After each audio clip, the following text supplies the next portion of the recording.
सबसे पहले बात करते हैं बीजेपी कोर कमेटी की बैठक की। बीजेपी के प्रदेश मुख्यालय में कोर कमेटी की बैठक हुई, जिसमें पूर्व मुख्यमंत्री वसुंधरा राजे, बीजेपी के प्रदेश प्रभारी अरुण सिंह, प्रदेश अध्यक्ष सतीश पूनिया, नेता प्रतिपक्ष गुलाबचंद कटारिया, उपनेता प्रतिपक्ष राजेंद्र राठौड़, संगठन महामंत्री चंद्रशेखर, गजेंद्र सिंह शेखावत और अलका गुर्जर समेत अन्य नेता मौजूद रहे। इस दौरान बैठक में 4 विधानसभा सीटों पर होने वाले उपचुनाव पर मंथन हुआ, तो प्रदेश के सियासी हालातों पर भी चर्चा हुई।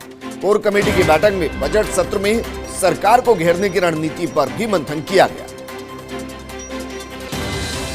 2 मार्च को जेपी नड्डा जयपुर आएंगे और प्रदेश कार्य समिति को संबोधित करेंगे जेपी नड्डा। इसको लेकर भी मंथन किया गया। कांग्रेस सरकार पर किसान विरोधी होने का आरोप भी लगाया गया।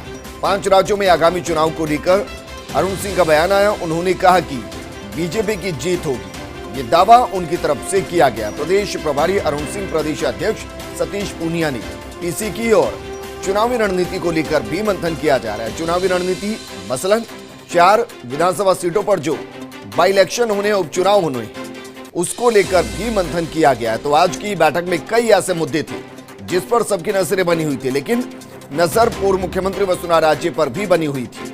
वो जैसे ही वहां पर पहुंची, ऐसा कहा जा रहा है कि 1-1.5 घंटे देरी से वो पहुंचे, लेकिन जैसे वो पहुंचे एक अलग तरीके का समर्थन उनको वहां देखने को मिला। मेरी सहयोगी और दिल्ली न्यूज एडिटर अदिति नागर मेरे साथ जुड़ चुके हैं। अदिति, 2 चीजें महत्वपूर्ण थी। पहली चीज महत्वपूर्ण थी कि पूर्व मुख्यमंत्री वसुंधरा राजे इस बैठक का हिस्सा बनी, और दूसरी कि जिस तरीके से अंदर मंथन किया गया, उसके बाद कम से कम बाहर एकजुटता दिखाई गई।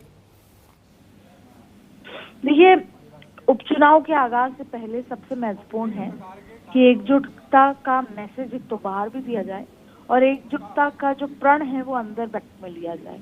और अरुण सिंह जो इस बार आए थे, वो इस उपचुनाव के आगाज के लिए तो आए थे, लेकिन वो अंदर शायद शपथ दिलाने आए थे सबको कि ये गुटबाजी के चलते पार्टी उपचुनाव में सफर ना करे, क्योंकि ये 4 जो विधानसभा के उपचुनाव हैं, ये जितने महत्वपूर्ण कांग्रेस के लिए हैं, उससे उतनी ही महत्वपूर्ण भारतीय जनता पार्टी के लिए हैं।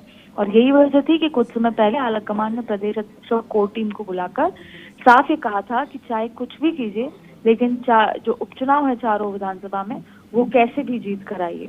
अब अरुण सिंह के कंधे पर ये बड़ी जिम्मेदारी है, उपचुनाव में किस तरीके से क्या चीज होगी। और खींचतान और गुटबाजी सिर्फ राजस्थान में नहीं, उसकी चर्चाएं दिल्ली तक पूरी तरीके से पहुंच चुकी हैं।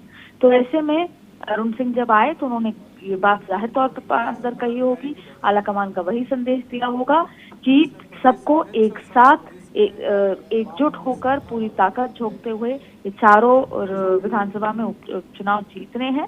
और ये भी कहा है कि किसी की भी गुटबाजी के चलते किसी भी तरीके से पार्टी सफर ना करे, क्योंकि ये 4 जगह जीतना बेहद महत्वपूर्ण है। ऐसे में अगर वसुंधरा राजे जितनी इम्पोर्टेंट है वहाँ, उतने ही सतीश पूनिया, उतने ही पार्टी के सीनियर लीडर्स, उतने ही जो है प्रदेश के लीडर्स इम्पोर्टेंट है, क्योंकि सबका वहाँ जाना। बिल्कुल अदिति, शुक्रिया हमारे साथ जुड़ने के लिए।